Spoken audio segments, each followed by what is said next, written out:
আচ্ছা, আপনি সবাইকে একটু দ্রুত আসতে বলেন যারা মানে ডিসিশন মেকার আছে। আর আস্তে আস্তে আপনারা তো বুঝতেছেন এখানে পরিস্থিতিটা কি, অলরেডি পদক্ষেপ নেওয়া উচিত ছিল। এখানে সরকারি এবং বেসরকারি যে প্রতিষ্ঠানগুলো আছে তাদেরকে আপনারা কল করুন, যে বোর্ডগুলো আছে, স্পিড বোর্ড আছে বা যে ধরনের ব্যবস্থা নেওয়া যায়, ট্রলার, এগুলো সব। হ্যাঁ হ্যাঁ, জি জি, আপনার শুধু সরকারি না, বেসরকারি প্রাইভেট প্রতিষ্ঠানগুলোকে আহ্বান করুন। হ্যাঁ, সবগুলোকে বলে দেন এটা একদম প্রধান উপদেষ্টা থেকে নির্দেশ আছে, ঠিক আছে? হ্যাঁ, আর কন্ট্রোল রুম, হ্যাঁ কন্ট্রোল রুম কখন শুরু করতে পারবেন আপনারা? কন্ট্রোল রুম চালু করতে পারবেন কখন? 9টা হবে না? আমরা 6টা পর্যন্ত টান দিছি। হ্যাঁ,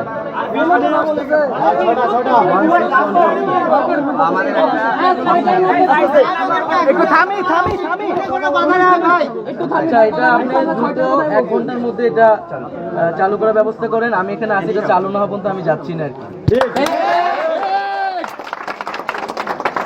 হ্যাঁ, কন্ট্রোল রুম কে আছে বলে দেন, এটা চালু হইলে, এটা কার্যক্রম শুরু হইলে তারপর আমি যাব।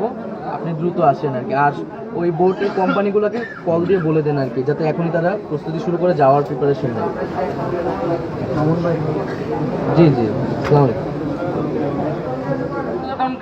আমি ধন্যবাদ জানাচ্ছি যে তারা আছে, এবং সকলের প্রতি আহ্বান থাকবে যে আপনারা ঐক্যবদ্ধভাবে প্রতিটা বিশ্ববিদ্যালয় বা যেভাবে ত্রাণ উত্তোলন করছেন সেটা ইউনাইটেডলি করেন, এবং সরকারের জায়গা থেকে প্রধানমন্ত্রীর দপ্তরে যে ত্রাণ তহবিল আছে সেখানে সব টাকা সকালের মধ্যে সেখানে কার্যক্রম শুরু হয়ে যাবে।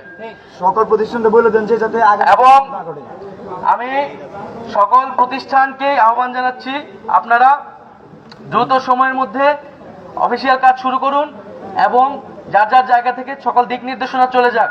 আমাদের এখানে যাতে আর কোনো নির্দেশনা আমাদের জায়গা থেকে না দেওয়া লাগে, যাতে ছাত্রদের আর কোনো প্রতিষ্ঠান এভাবে ঘেরাও করে দাবি আদায় করা না লাগে।